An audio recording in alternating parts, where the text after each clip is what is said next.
My friends, I wanted to come on and do a soul tribe reading because I think it's been a week since I've done one. I need to be in the right energy to do soul tribe reading, and I haven't been doing as many readings this week as I normally do, because I've been going through some personal things, but I felt called to come on and do one today. So I wanted to take a break from the wounding deck that we've been using, and I wanted to go back to this inner child oracle deck that we've been working with the past few soul tribe readings. This is how much of it we have left. Like I said, I feel like we're going to go through this entire deck. And I also wanted to read you some of that book, The Inner Work, because like I said, it's been a week since I've been here for a soul tribe reading, and I felt really called to come do one today. So I'm just going to shuffle these once because there's not very many of them left. So let's just shuffle once and see what we need to hear. I hope you're doing well. I hope you're all doing well. So let's see what comes out of this inner child oracle. So let's have a look. What does my soul tribe need to hear? That one. We have pull yourself close. Every part of your being is deserving of love. And that's kind of what I've been working on, pulling myself close to myself. I've been spending some time with myself this past week. But we have pull yourself close, 27.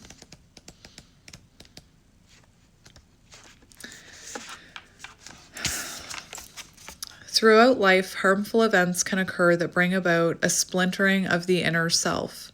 This separation within the self can be a necessary survival tool when our inner world becomes overwhelmed and we are unable to process our current events. How fitting! Because this past week, I would say that my inner world became overwhelmed. So I've been spending, the last week kind of focusing on my inner world. However, the inner self will always desire reconciliation of these splintered aspects, and because of this, these banished parts will experience pain as long as there is separation. By pulling these splintered aspects of self close in love and acceptance, we can bring healing to our inner world. Acceptance exercise. Take the time today to sit with yourself and embrace the aspects of your inner child that may have been abandoned. These aspects might be labeled as good or bad, or they might be a missing piece, or they might be a missing place or a broken piece. Remember that all of these places inside us are beautiful and worthy of love. And if any of these places have caused you pain, know that they were trying to protect and serve you in the best way they knew how. If you are able to identify a particular aspect of yourself that is asking for reconciliation, try writing a letter as that aspect. Once you have finished, review the letter and respond to that inner part of you with love and acceptance. You can also practice responsive journaling by writing as if you were in a conversation with your separated piece. Ask this piece of you any questions you have and write down the responses without judgment. Once you are done, it can be quite cathartic to place your letter in a sacred place or to burn it in a releasing ritual. To practice the releasing ritual, set your intention to let go of all expectations before burning the letter. Be sure to only burn paper and to do so safely. Yes, please be safe while doing that. At the end of this practice, close your eyes and imagine pulling this aspect close in a loving embrace. Let them know how much you truly cherish them. Responsive journaling prompt. How can you show the rejected aspects of your inner child love today? It's so interesting that came out because even on the weekend, I was spending time, I was following some guide thing that I was looking at, but I was actually writing letters to myself. It's strange that card, not strange, it's magical that card came out. All right, so let's get another one.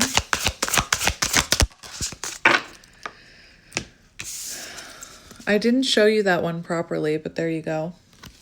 And we have, you deserve to be seen. Let yourself be known. The cards keep flying out of my hand today. So let yourself be known. I also took time this week to do a pick a card, and for some reason pick a cards, like I can do 2 or 3 readings a day. But whenever I do a pick a card, those, even though that's 3 readings, I don't know why, they take a lot of, those pick a cards take a lot of energy. Anyway, 42. You know what movie I watched on the weekend that I had never seen before? I watched How to Train Your Dragon. Has anyone else seen that movie? That is an amazing movie. I can't believe I've never watched that movie. It made me want a dragon.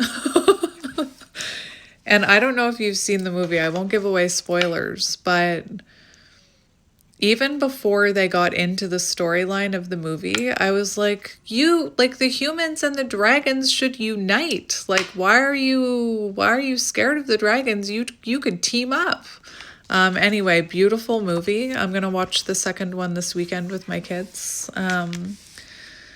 What are you guys doing for Easter? Do you have any family traditions? In my family, my mom always made like a ham dinner. And I think it started 4 years ago or 5 years ago when I went into separation with my family, my immediate family. It was right before Easter. And I didn't know what to do for Easter, so I asked my kids, who were very young at the time, I asked them what they wanted to have for Easter dinner. And they were like, I want to have tacos. And I know most people have like turkey or ham, or some people have fish. So at first, because I was so programmed, I was like, we can't have tacos for Easter dinner. But I was like, you know what? Let's have tacos for Easter dinner. And now it's a tradition for me and my kids to have tacos for Easter dinner. And my kids are so excited for Easter because we're going to have tacos. Like, they're just like, yeah, Easter taco dinner. Anyway, I'm curious what you guys do for Easter, if you have any traditions. And it's my birthday next week. I have to admit, I have a hard time celebrating my birthday. Again, stemming from trauma. And I have a hard time being in the spotlight, which is funny because I have a YouTube channel. But I have a really hard time being in the spotlight. And there's been years where it'll take me, like I remember years ago, my partner would get me a birthday present, and then it would be like a week later before I opened it. I had a really hard time because I wasn't really connected with myself. I was wondering when I was going to start rambling. Here it is. But I have a really hard time, or I had a really hard time celebrating myself or believing that I was worthy of that celebration. Of course, my kids always celebrate me on my birthday, but I'm actually looking forward to my birthday this year. And I discovered in my comment section, I've discovered that there's a bunch of my subscribers who share my birthday, which I just find is magical. I find that magical. Anyway.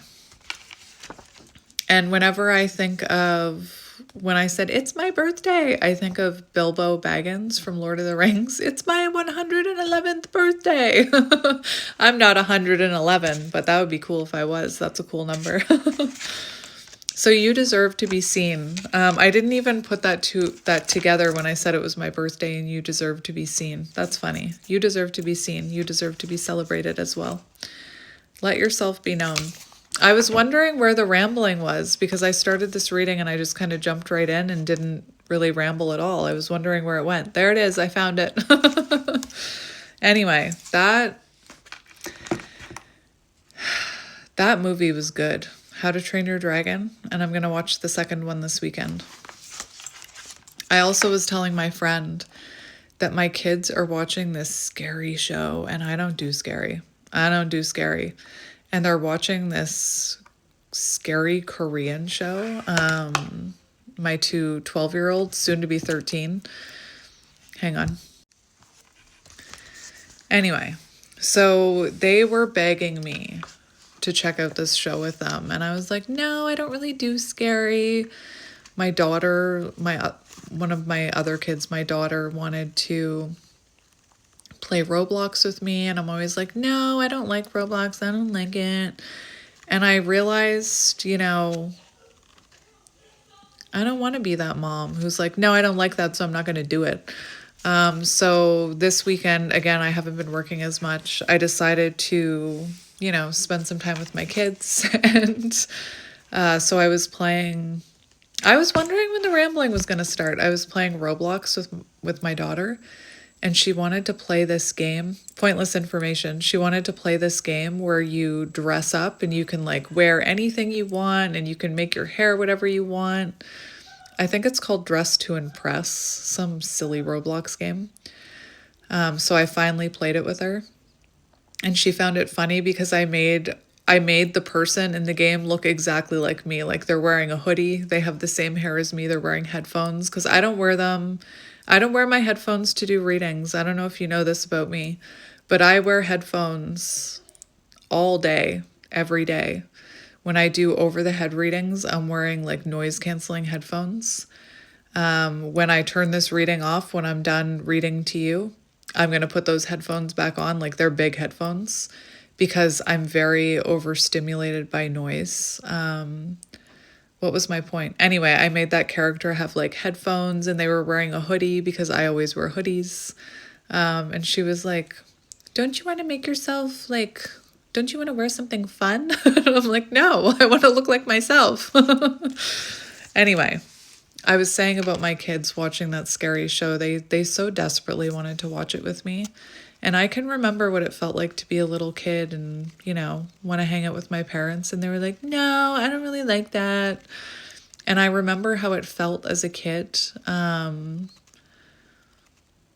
to like not have that interest from my parents. So it occurred to me, like, I can watch it. Like, I can watch it. I can only watch it one episode at a time, though. And I was telling my friend Michelle that after I'm done watching it, do you like scary shows? I have a really hard time watching them. This one is called, if you don't like scary shows, I wouldn't even look it up, but it's a Korean show called Sweet Home, and there's nothing sweet about it. And I can only watch one episode at a time. And I was telling my friend that after I'm done watching it, I feel like I need to sage myself and like bathe myself in crystals because it's such a dark show. But again, it meant a lot to my kids, and I don't want them to have that memory of me where, no, I'm not interested in what you're interested in. That's why I do try and take an interest in what my kids are interested in. But anyway, pointless information. So you deserve to be seen. Within each of us, no matter how deep it might reside, is someone who desperately longs to be seen and cherished for who they are. That makes me tear up a little because it's true. This is a normal desire that is crucial to our well-being and the embodiment of our true self. It is not selfish, nor is it anything to be ashamed of. The gift of being seen is something that was meant to be given to us as children by trusted caregivers, but sometimes they were unable to do so. There can be various reasons for this, and even if a caregiver did love us, they might not have been able to truly see us as we are. In truth, it can be easier to see a person through our own lens instead of letting that person show us a new view of the world. If you feel there are parts of you that would benefit from being seen, now is the time to do so. In the same way it is healing for another to see us, it can be just as beneficial for us to see ourselves. Acceptance exercise. For this exercise, think of at least one thing you are very good at, but that you have not allowed yourself to claim as yours. Once you have something in mind, make I am statements. These statements can be about anything you like, but they should provide a sense of empowerment when you say them aloud. A few examples are, I am powerful, I am kind, I am amazing at board games. I am not amazing at board games. To be amazing at board games, you need to be able to read the instructions, and I'm not good at that. I I am good at Monopoly though, but not many people will play Monopoly with me because I'm a little ruthless. Write down your I am statements and place them somewhere you will see them throughout your day. Wherever you see these statements, speak them aloud with conviction. Believe that what you are speaking about yourself is irrevocably true. Responsive journaling prompt. How do you feel after a day of practicing I am statements? Is there anything holding you back from believing in your own awesomeness? And yesterday I decided to, it's been a long winter and the birds haven't been around. And I noticed in the bird feeder, they like stopped eating the birdseed. But yesterday was the first day that we had. It felt like spring for like 10 minutes. So I actually went outside and grabbed the bird feeders and I cleaned them out and I refilled them. And it took a while. It took a few hours. And even today, the birds aren't realizing that it's there yet. But I decided I wanted to reconnect with the birds because I don't know, maybe you haven't been watching Soul Tribe readings very long. But last year I talked about my interactions with the birds, and I even had cardinals coming to my bird feeder, which was absolutely magical. Anyway, I got all rambly all of a sudden. I don't know where that came from. All right.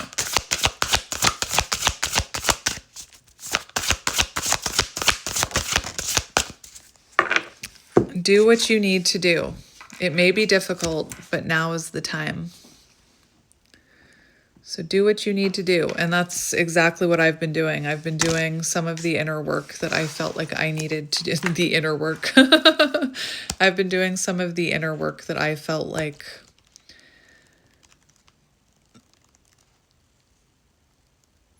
not that I had been ignoring, because I'm constantly like reflecting and journaling and things like that. But I needed to spend some time with myself. 11.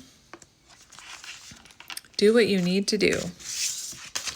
I don't know if I mentioned, it probably was right after the last Soul Tribe reading I did, but I also asked, I wanted to get a moderator for my comment section because it wasn't getting to me. But in a way it was. And it's not that the individual comments were getting to me, but they were just, I decided it was time for myself to get a moderator, and I was looking to outsource one. And then I thought, I'll ask my friend if she wants to do it. And she was more than happy to do it. And that's been another good thing. My page already feels lighter, so that's another good thing I did. And my counselor person that I talked to said that can be a really good thing to do if you are on social media, is get somebody to moderate your comment section, because it can, I'll admit, 5 or 6 days out of the week, I've become pretty immune to my comment section and the negative comments. But there was one day there where I was having a bad day, and there was a lot. There was like one after the other, negative comments, and they weren't like, there was nothing constructive criticism about them. I know I'm not using the right words, but there was nothing constructive about these comments. They were just downright icky. And I thought, that's it. I'm going to get a moderator. So do what you need to do. What we want and what we can be are two very different things. When this is the case, our wants and needs can differ between self-indulgence and self-care. If you have pulled this card today, it might be time to reflect on the difference between these two in your life. Honoring self-indulgence is a wonderful way to connect with ourselves, because when done mindfully, or especially when done mindfully, self-care can require us to do things that might be uncomfortable or unpleasant in the moment, but will benefit us in the long run. Self-care exercise. Today, ask yourself if there is an act of beneficial self-care that you've been putting off because it isn't something you want to do. This is your sign to do what you need to do for yourself now. Journaling prompt. What feelings arise when you think about something you need to do? Do you feel overwhelmed? If so, ask your inner child what these feelings might mean. What feelings arise when you think about something that you want to do? How might these feelings differ from what you need to do? Ask your inner child what the root cause of these different feelings are. I think that's interesting because I find it easier to do things I want to do, self-indulgence, than the self-care that I need to do. But that's also because I think as a child I was taught that thinking about yourself is selfish. So I was never really good at that. I'm also learning I'm not really good at asking for help, so I'm working on that as well. But so one more card. One more card. That one. Breathe in, practice breath work today. That's another thing I've been doing, practicing breath work, but I'm going to get this card too. But I also feel awkward about doing it in front of someone. I don't know if you feel that way. I feel awkward about, like today I was on the phone and the person I was talking to was reflecting back to me that I have a hard time asking for help. So they were trying to help me with that. And they were trying to help me say the words, it's okay to ask for help. I need help. Can you help me? And I really struggled with it. And they said, you're great at helping other people, but I find you have a hard time asking for help yourself. And I'm like, you are so right. Guilty. But also at one point, they asked me to take a deep breath. And I was like, like I didn't want to take a deep breath in front of them. So for me, breath work is easier to do by myself. I don't know if that makes sense to anyone else. Breathe in. And I have talked to you guys about the 4-7-8 method. Breathe, deep breath in for 4, hold for 7, release for 8. We breathe in, we breathe out. This is such a simple yet momentous, I'm making up words, thing. Our breath brings life to our bodies and has the power to bring peace to our souls. If you've pulled this card, then it might be time to focus on your breath today. My ego is like, my higher self is telling me like, take a big deep breath in front of your soul tribe, like to show that it's okay to do that in front of other people. And then my ego's like, no. I don't know why I feel so awkward about that. Is someone hungry? I feel hungry all of a sudden. My kids are playing. That's another thing, like any kind of, like making a lot of noise. When I was a kid, I was punished for making noise. And I think that's another, like I'm thinking about this breath work thing. I try to not make much noise, Anyway.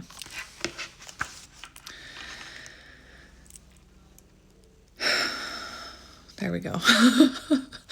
This exercise will focus mainly on becoming aware of your breath. As you go through your day, take time to stop and notice your breath. How are you breathing? How does it make you feel?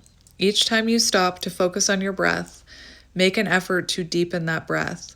And I've told you, deep breathing can really calm your nervous system. It's something I've taught my children. How does breathing deeper make you feel? Well, I just told how it makes me feel great when I'm by myself, a little awkward in front of other people. Do you feel more peace when you do so? Like, for example, I'm interrupting myself, but I remember when I used to go to yoga. And in yoga, they make you do like very deep, heavy breathing. And I was, the people around me were like, and I was just like taking little shallow silent breaths. And again, I wanted to be like them. I wanted to not care how I sounded while breathing. Anyway, I don't know why I'm talking about that. How does breathing deeper make you feel? Do you feel more peace when you do? Continue this practice throughout the day, noticing your breath and then deepening your breath.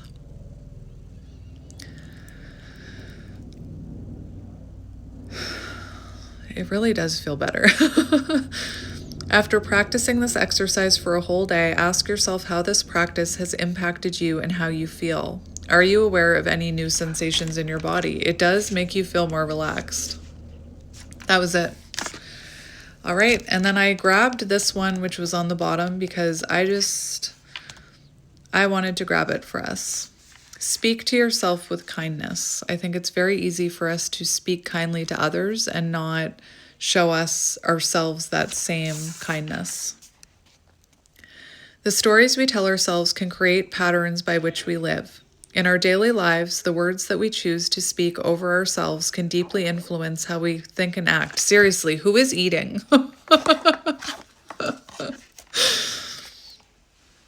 We are often unaware of just how critical our self-talk can be or how often we engage in it. That's the truth.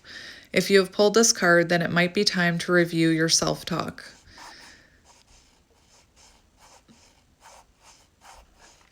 I have to say, I don't know how you guys do with that, but I've been doing so much better than me 5 years ago was. I was very lots of negative self-talk.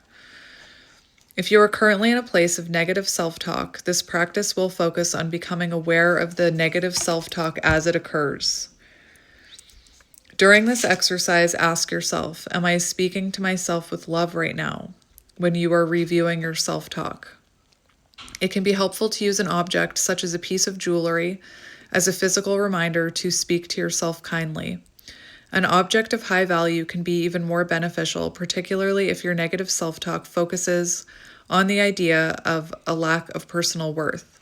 If you can, choose an item of value and importance for this exercise. You are worth it. Once you have your object, practice becoming more aware of your self-talk. At the beginning of the day, set an intention to be aware of how you speak to yourself. And I always say you can rewire your brain to speak more positively to itself, but first you have to become aware of that negative self-talk, and then once you notice that negative self-talk, you replace it with a positive self-talk. You replace it with a positive affirmation. Throughout the day, as soon as you notice a negative thought, touch your object and remember that you are worthy of positive and hopeful self-talk. Whatever negative thoughts you had, speak the opposite to yourself or out loud. Practice this as many times as you can throughout the day. If you feel that you need an extra dose of positive self-talk, think about 3 to 5 uplifting, affirming things you like about yourself. Write them down and place them somewhere you can easily see them. Say them to yourself or aloud every time you see the note. Journaling prompt. How do you feel when you speak to yourself with love and kindness? When I first started, it felt uncomfortable. How does your inner child feel when they hear these words? Try writing down how you feel at the beginning of each week and at the end of each week. Do you notice a difference after completing this practice? And you will notice a difference. I can already tell you that. You will notice a difference. So we're going to put these cards in the pile that we've read. These cards have been sitting on my table all week, I haven't moved them, because that's the deck that we're working with right now. And now we're going to read that book. So we're currently going through Healing the Wounded Themes of Consciousness. And in the last reading, we did the overwhelm wound and the wound of judgment. So today we're doing the wound of loss and the wound of distrust. What time is it? I may even do a third one, which is the wound of inadequacy. I feel really called to do that one. And then after that, we have 2 left. So let's do 3 today and then 2 next time. This is all one chapter too. Remember when I showed you how big this chapter is? So if we do 3 today and 2 next time, we'll be on chapter, 9? Chapter 10. I had to stop and have a bite of food. All right, the wound of loss. So the trigger, perceived loss. The root program, resist change. Traumas, death, loss of money, unreconciled past regret, painful unexpected change, any and all extreme losses, painful consequences from past choices, aging. Primary emotion, grief, regret. Defense mechanism, overcompensating. Attachment disorders, hoarding, clinging, stuck in the past, hysterical, overly sentimental. Media choices, tragic, melodramatic, romance, underdog story, loss of love. I do always like the underdog. Defense mechanism, avoidant, emotionally cold, calculated, lack of empathy, drug, alcohol abuse, denial of feelings, inability to cry. Interest, values, memories, past relationships, the good old days, what could have been, missed opportunities, world tragedies.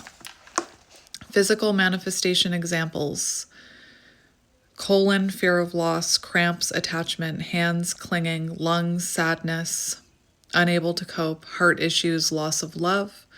Approach to challenges, dramatic or detached, focused on regrets rather than solutions. Thoughts, I always lose, it will never be the same, I can't believe I did that, I've lost so much, what a tragedy. Healing, face fear of impermanence and change, what it's teaching us, natural grieving process, mourning with gratitude for time we did get, life is a gift, impermanence adds to the depth of love. Affirmations, I take nothing for granted, impermanence adds richness to life, change could be good, I face the fear of the unknown. Once the stagnation of overwhelm is surrendered through the allowance of feelings and admittance of the need for help, wasn't I just talking about having a hard time accepting that I need help? The door will open to a higher theme of consciousness, whereas in the wound of overwhelm, there is a detachment to life. Grief allows itself to feel the sadness that accompanies trauma, loss, pain, consequences, or change. The wound of loss is natural to experience as we traverse through the transitions of life, but when grief becomes habitual, it is crippling. It can make us feel regretful, depressed, and melancholic. There we go. When we live in the wound of loss, we become so tightly attached to the external world as a sense of identity that if anything changes, it triggers a deep sense of loss of self. Grief is a downside of the ego's mindness mentality because it attaches to that which is temporary. Thus, the ego in the wound of loss views all change as a perpetual state of loss and lack. It only sees what it loses in each moment over what it is gaining. Therefore, we feel like we're always missing out and becoming regretful of our choices. Because of this, a common expression of grief is having a terrible time dealing with transitions. The ego mind, when stuck in the wound of loss, projects that any change, death, or loss should not have happened and therefore resists the flow of life, sulking and regretting. Grief may express itself as feeling abandoned by others, divinity, and life itself. This wound influences us to be attached, needy, and incapable of accepting that we will be okay despite circumstances constantly changing. So while we at least care about our life, which is a major step up from the numbness of overwhelm, we still tend to only focus on the tragic losses of life. The beliefs that reinforce the wound of loss. My kids are just giggling away downstairs. The beliefs that reinforce the wound of loss will all have to do with the attachment of our sense of identity to something outside of ourselves. Thus, the perceived loss is not about the actual thing itself, but rather is threatening to the ego's livelihood. Example, life without the object of attachment. The common thread, therefore, will be belief in our happiness, love, and sense of self as coming from out there. This projection of value sets the ego up for inevitable loss and failure because life will always change and nothing is permanent. By attaching our sense of identity to something temporal and fleeting, we become regretful and experience the pain and remorse of life. Triggers.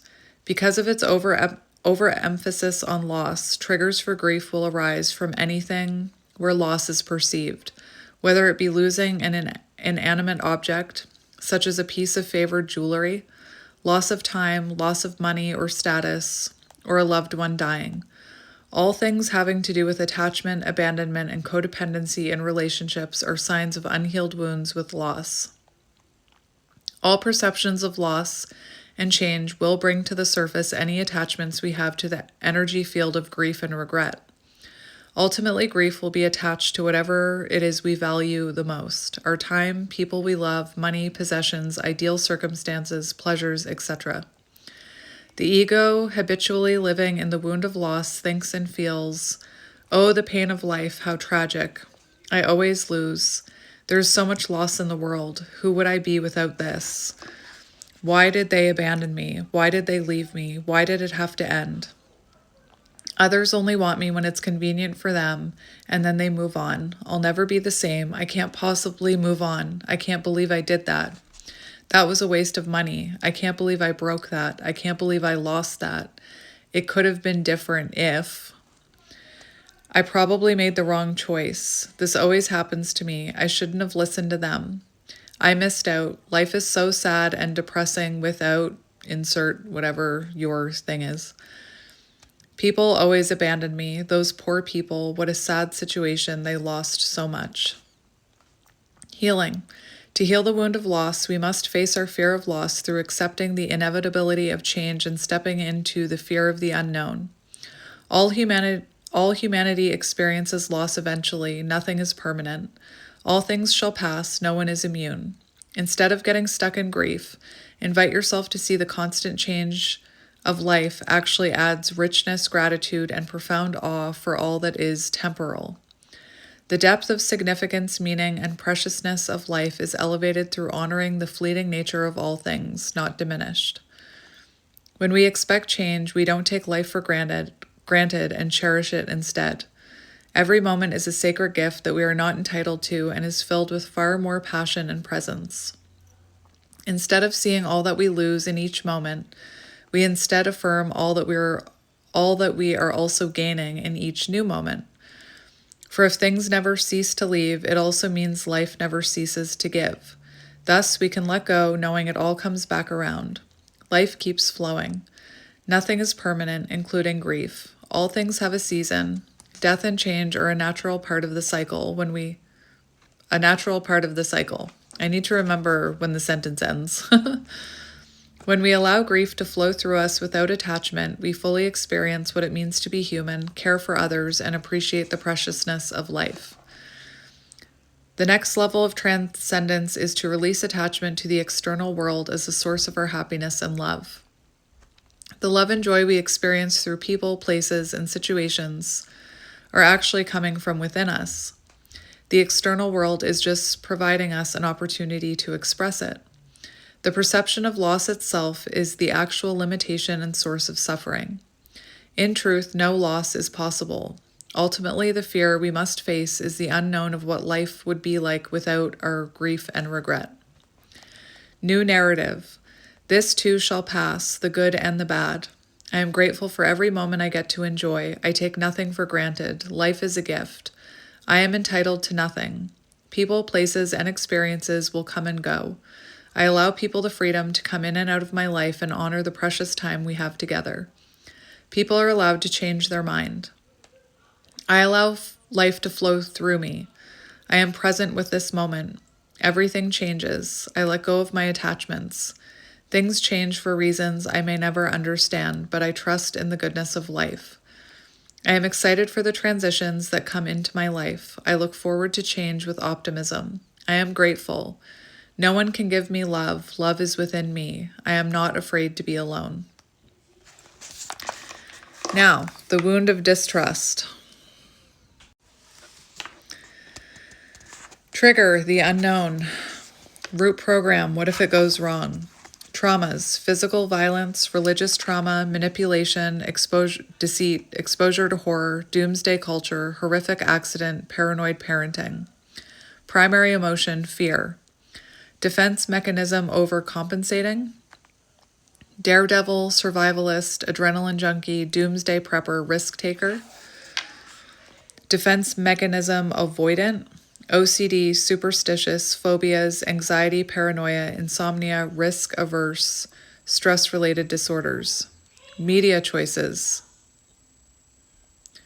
horror, thrillers, crime, survival, death scenarios, world news, catastrophes, end of world, interest, values, survival, safety, risk, future to fear and prepare for, worst case scenarios, physical manifestation examples, breathing problems, paranoia, diarrhea, worry, foot problems, fear of moving forward in life, motion sickness, fear of not having control, lower back pain, fear of not having enough financially, approach to challenges, fight, flight, freeze, fawn, healing, what if the unknown future is desirable, thoughts, what if it doesn't work out, what if I get hurt, people are out to get me, they have an ulterior motive, this is dangerous, what it's teaching us, healthy respect for caution, affirmations, what if everything works out, I will always know what to do in the moment, what if I can trust them, anything is possible.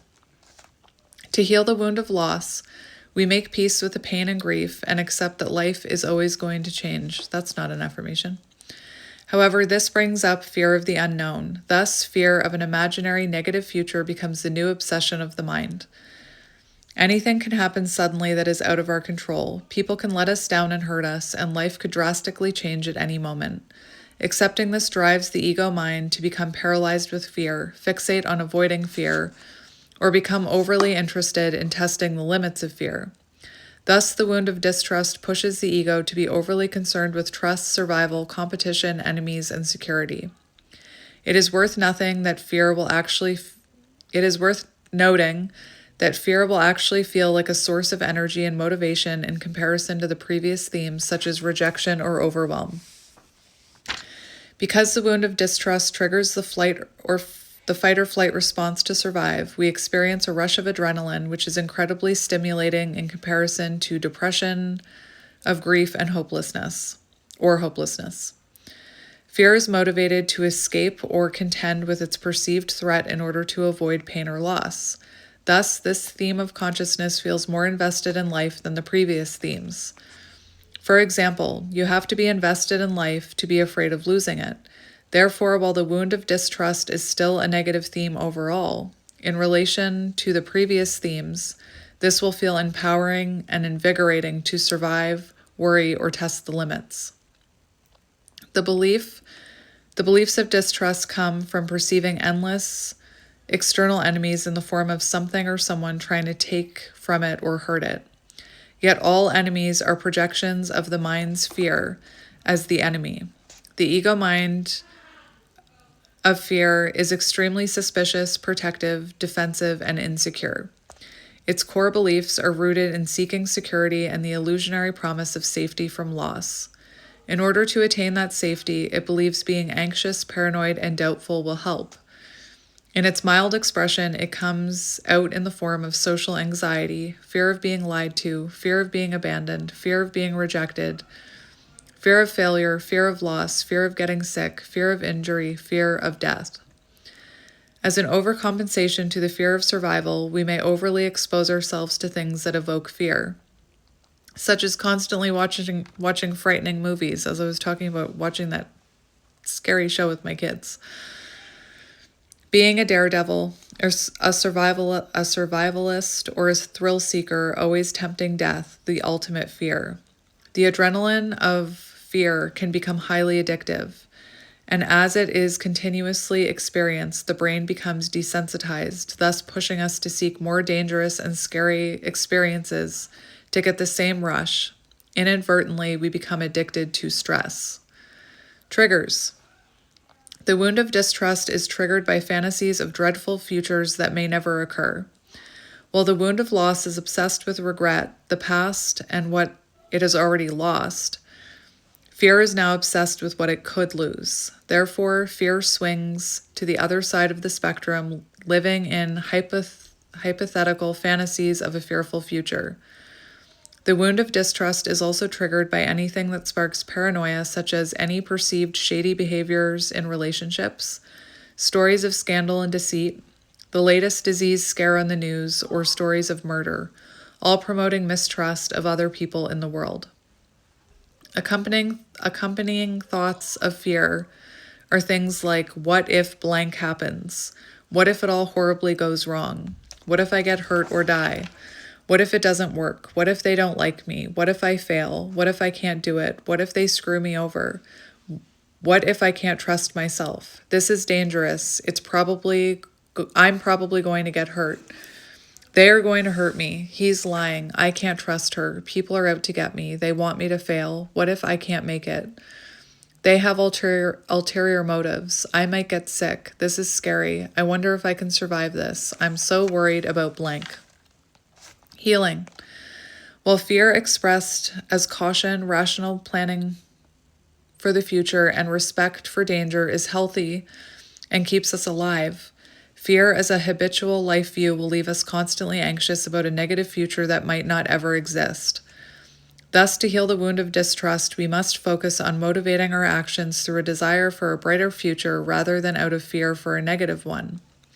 This transition is made possible by accepting humbly that the mind does not and can never know what the actual future holds.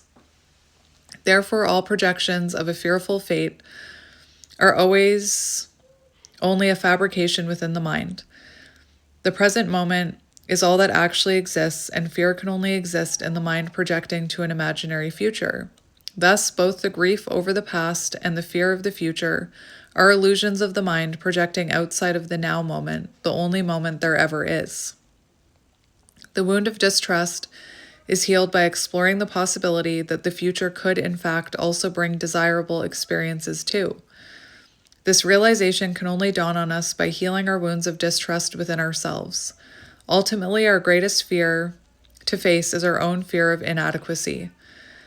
The mind of fear is so stuck on thinking about what could go wrong that it forgets to also ask, what if it goes right? Therefore, we move past fear, admitting humbly that we don't know what the future will hold, but we're open to exploring our desire for something better. We're open to finally learning to trust ourselves and our capabilities and our discernment. What if we are adequate and capable? What if we can handle life with all its uncertainties? What if we can trust ourselves? The new narrative. Anything is possible. The mind cannot know the future. What if it goes right? What if it all works out? What if they love me? What if I can do it? What if it's better than I imagined? What if I can trust them? What if I can trust my discernment? What if I can trust myself? What if people do support me? I am open to goodness coming to me. It could work out. I face my fears with courage. My skills and resourcefulness are adequate. I am capable. I am optimistic. I could get what I want. The future does not exist except for in my mind. I set myself free from the fearful stories of my mind. Fear is an illusion of the mind. I have access to all solutions and answers. I will know what to do in every moment. I will be guided. I will always be safe. I will always be protected. There is nothing to fear except fear itself. I trust myself.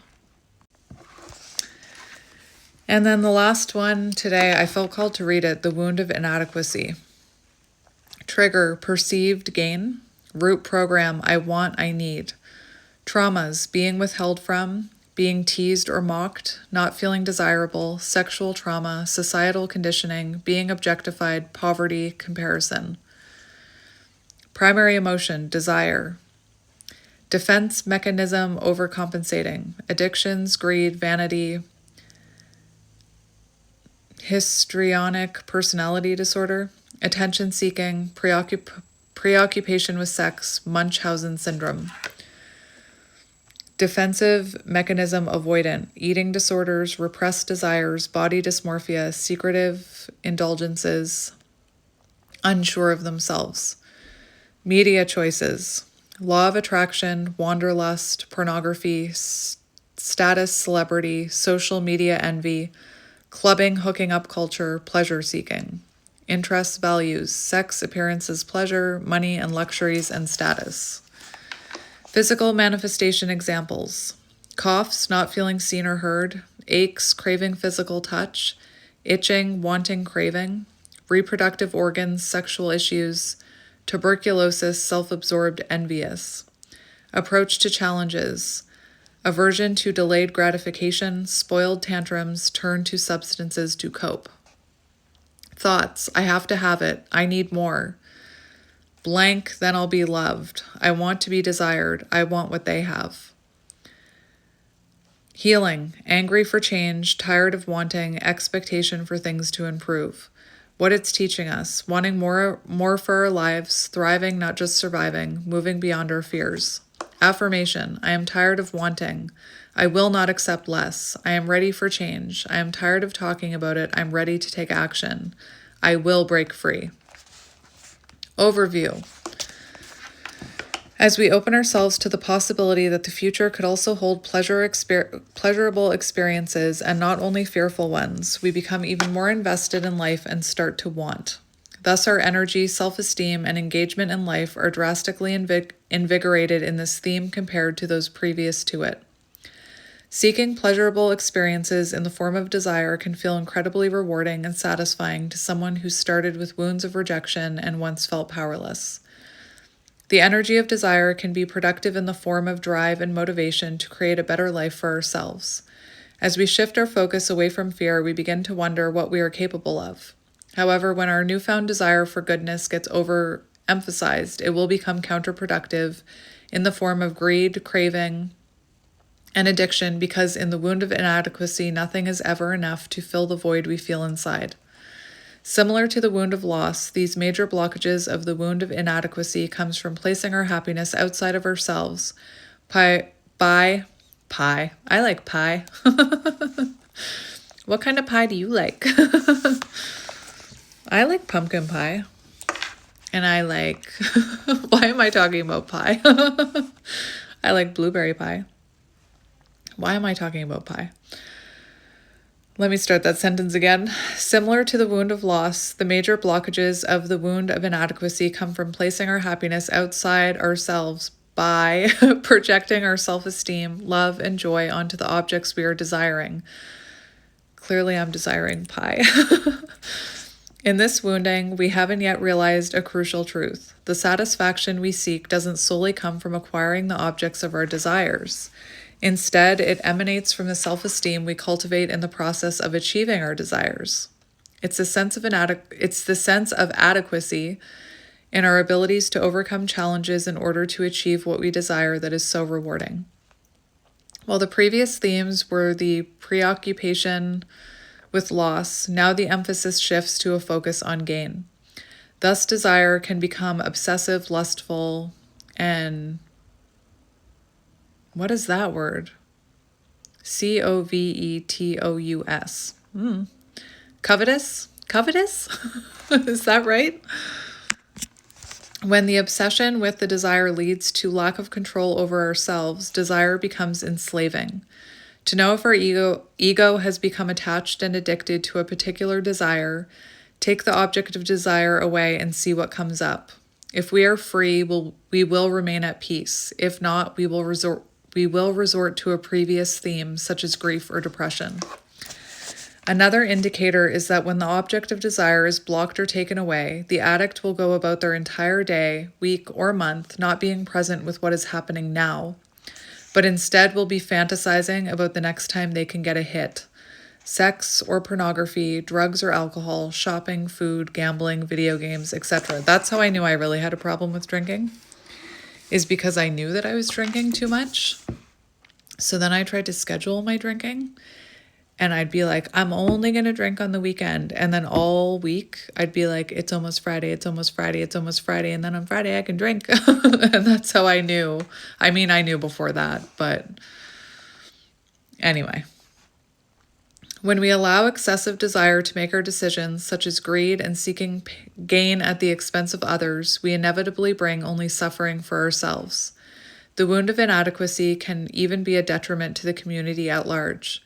Think of all the kings and wars throughout history, all fighting to please the desire for more. More power. I could think of somebody like that right now in power. More power, more money, more territory, more status and fame, etc.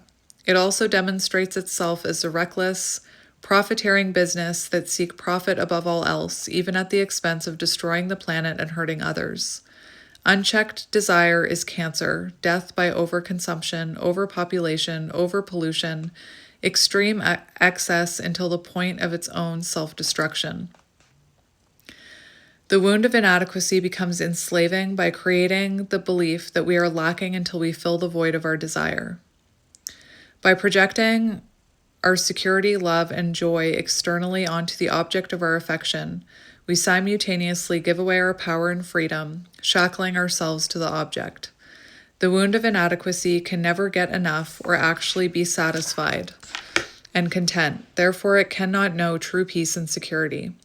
Desire will always be chasing the horizon. Once we place our happiness in desire, our happiness will always be one more thing away, one more accomplishment, one more dollar, one more milestone, one more sexual conquest, one more something. Our security and sense of empowerment will forever elude us, always feeling like there is a hole and a lack. This is the source of all its suffering. The craving of addiction is coming from a deeper place of feeling incomplete, unloved, and inadequate. Thus, the porn addict seeks to be desirable and wanted. The gambler seeks to be lucky and favored. The alcoholic seeks to be carefree and beyond worries. All of these qualities are actually of the true self, but the wound of inadequacy projects these qualities as coming from the external object, thus becoming indebted to it.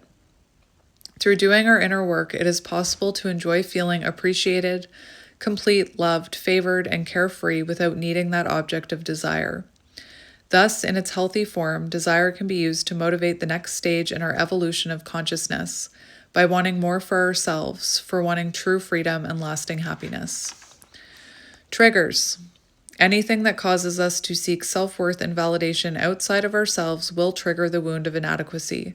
This attachment can range from a mild expression of attention-seeking or wanting more money, all the way to extreme addictions to pleasure. Common triggers will include things like status-seeking, lust, jealousy, pleasure of drugs and alcohol, gluttony, wanting to be rich, obsessing about being famous, obsession with success or materialism, or infatuation with being admired and acknowledged. Accompanying thoughts of the wound of inadequacy may sound like, I have to have it, I won't be satisfied until I get blank. I want it, I need it, I want more, I need more, I wish I had blank, I want what they have, I never have enough, how can I get more? Is he or she looking at me? Oh, that's attractive, I want it. I want to be sexy, I want to be popular, I want to be better. I can't wait until blank, give it to me now. How can I make this even more pleasurable? Healing. To heal the wound of inadequacy, we must recognize its never content nature and its misunderstanding of how to access happiness. By placing our happiness onto the object of affection, desire infatuates us to completely overlook the fact that everything we are seeking is actually internal, to feel whole and complete. Attachment to desire misses out on the now and is never grateful for what it already does have and how far it has come. It only sees what is next and what is more desirable. Notice that soon after achieving a desire, it is quickly replaced with yet another one, and the chase begins all over again. In the moment of finally getting that high, that drink, that sex, that purchase, that fame, that job, that money, that blank, the elation eventually fades, and we are left unsatisfied again. Thus, no desire is found to ever actually bring lasting satisfaction or fill the void we feel inside. The mind will always convince us that maybe the next time will be different and crave more and better. Seeking happiness through objects of desire will inevitably leave us empty-handed because we ultimately misunderstand the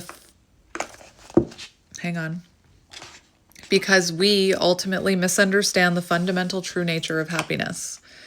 In its constructive form, desire can be seen as a useful energy to motivate action, enjoy fun experiences, and set goals. Desire leads us to strive for more and seek the objects of our affection. However, it is not the object we are after, but the unrealized aspects of ourselves that we project onto the object. For example, idolizing another for their beauty, wealth, or essence isn't validation that they have what we lack and we need to obtain it. Quite the contrary. Like a mirror, our object of affection is simply revealing what we wish to see or be within ourselves. In its healthy expression, desire can point us in the direction of our true potential. If we can take the focus off obtaining the object of affection and use it instead as a clue that is pointing us in the direction of our own truth, when we see how this process works, we can break the cycle of yearning, longing, and craving, and instead use our energy for actualizing and becoming the very thing we are grasping for. Why is it that we crave money, attraction, status, or power? Is it really to own and possess the material possessions, to be desired, or to feel a genuine sense of security and self-confidence, to live a life we are deserving of, to reach our maximum potential, and to be perceived the way we perceive ourselves? Once we realize that what we are seeking in life, I had to swallow. Once we realize that what we are seeking in life is within us and therefore possible for us, we get frustrated that we aren't being it yet. We get tired and aggravated by the cycles of inadequacy and craving. Thus, we get angry for change and finally develop an expectation for a breakthrough. New narrative. I am adequate. I am already enough. I am ready for change. I am tired of accepting less. I am tired of wanting and craving.